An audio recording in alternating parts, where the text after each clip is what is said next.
we had a session at my place a couple of months ago, and we were unpacking this idea from Romans that as human beings we hold the truth and unrighteousness. Remember that? Holding truth and unrighteousness. And what I said is the image there is like holding truth in a hostage situation, in a headlock, putting a gun to its head and saying, don't you say that, you say what I tell you. You say what I tell you. You see, as human beings, we have to deal with truth. We can't escape God's truth. God has revealed his truth through what he has made, it says in Romans chapter 1. Even his divine nature and Godhead has been revealed through what he has made, which means that in order to escape God's truth, you have to escape God's creation. Good luck with that. Right? So we can't escape God's truth. All we can do is twist it, distort it, and turn it towards our ends. And that's exactly what we do as human beings. We take God's truth and we subvert it. In other words, we turn it away from its true end. So we subvert God's truth. We turn it away from God's true ends. We invert God's truth. In other words, we turn it away from God's true ends, but we turn it towards our own good, our own benefit, towards our own ends. So we subvert it, we invert it, and point it to our own ends. And when you subvert the truth and invert the truth, you end up with a perversion of the truth and worshipping false idols. That's what's happening in Romans chapter 1 as you walk through the teaching of Romans chapter 1. So we talked about that. But the fact of the matter is, if you can't escape God's truth, you have to deal with it in some way, right? You have to deal with God's truth. You can't escape it. So every person lives somewhere on the spectrum between the logic of God's truth and the lie that we tell ourselves. Every human being lives somewhere on that spectrum. The logic of God's truth and the lie that we tell ourselves. So everyone dwells somewhere in amongst that, which means that no one is entirely wrong.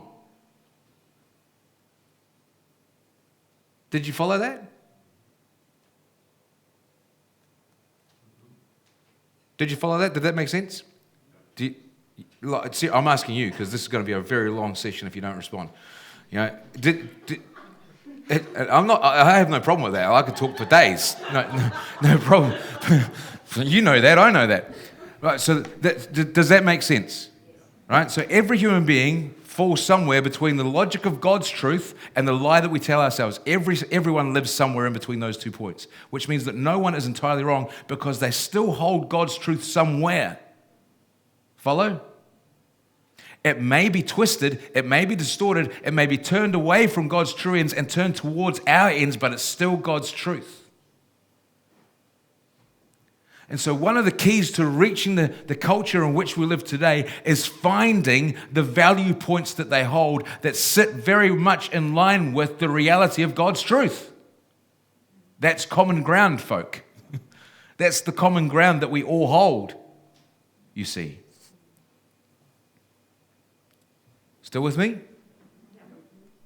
So what does our culture value? That's the question. Because if you can uncover what they value, you uncover their idols. You uncover what they worship, right? If you can uncover what they value, you are uncovering what they idolize, what they worship. Everybody's worshiping something.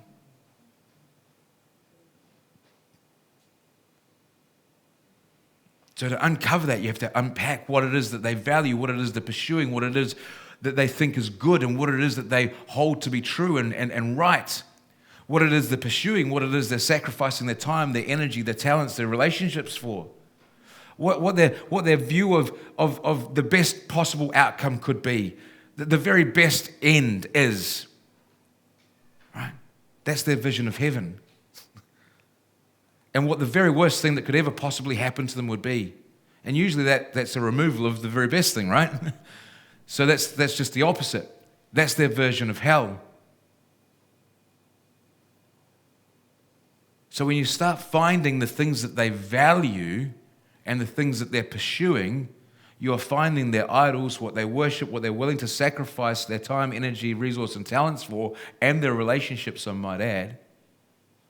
You find out their version of heaven and their vision of hell.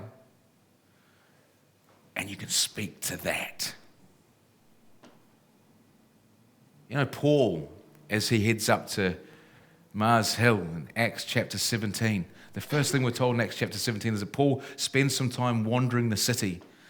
And it says he pays careful attention to what he sees. And he sees that there are idols everywhere.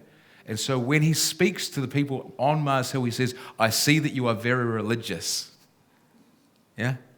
Because he's taken the time to see what the culture values and how the culture operates, what it is they're pursuing, how they spend their time, energy, and talents, what it is they value, their vision of hell and their heaven and vision of hell. He sees all of that through their idols, and he goes after their idols. He says, you guys are so religious, in fact, that you even have a statue to the unknown God just to make sure that you've covered all bases, right? He says, now, I'm not going to speak to all of these gods that you think you know. I'm going to speak about the one you don't know. You see what he's done? Oh, there's one that we don't know about? Oh, we better cover off that. Because why? Because they were inclusive.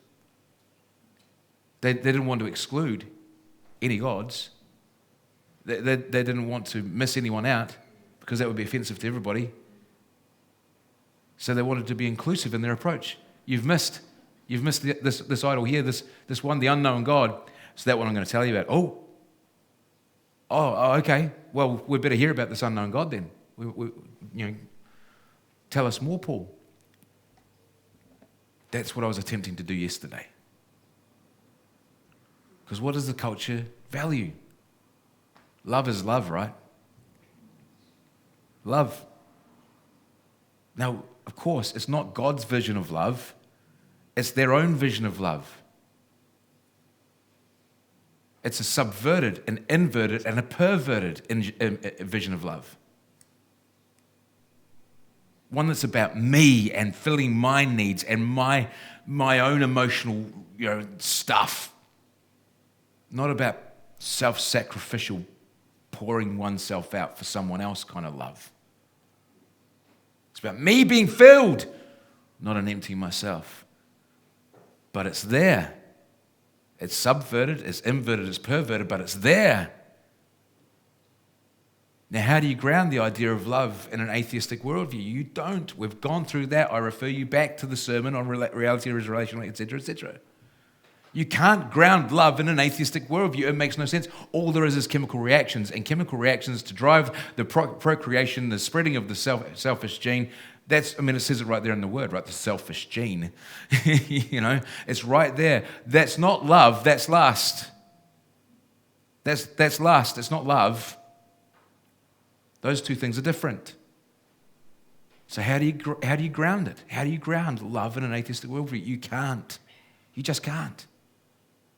Atheism can't make any sense of the concept of love. Survival of the fittest, right? We went through this last week. Strong survive at the expense of the weak. Well, that's not love. That's not love. The strong pull themselves out on behalf of the weak. Well, now we're talking something interesting.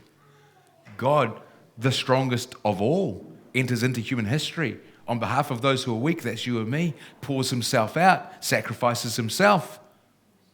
Well, that's our vision of love. That's not atheistic love. That's not an evolutionary paradigm love. That's a very different kind of love. It's the total opposite and reverse of that. You follow me? Naturalism has no answers to that, but love is there. It's a value they hold. Relationship is a value they hold. They want relationship. They want to build community. Right? These are all things that they hold, but they can't ground anything of that relationship and community because it doesn't make sense in an atheistic worldview. It just doesn't. You could say that it increases the survivability of the species for there to be community. Like fish, when they're under attack by a shark or something, they'll gather together in big schools. Well, the ones on the outside still get eaten, folks. All right? It increases someone's survivability, but not everybody's. It makes no sense in the context of love for a man in an atheistic worldview to be married to one woman and to commit himself to one woman. That makes no sense because he's not sowing the selfish gene anymore. He's just got his one wife and there's only a limited number of children you can have with one wife, right? That doesn't make sense.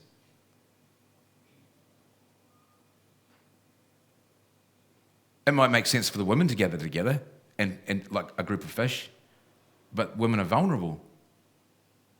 Having children makes them vulnerable. Men aren't vulnerable in that way. But you see that sort of language in the abortion debate. Well, women are vulnerable. They have children. So it's about women's well-being and healthcare to kill babies because that makes them vulnerable. You see that argument made.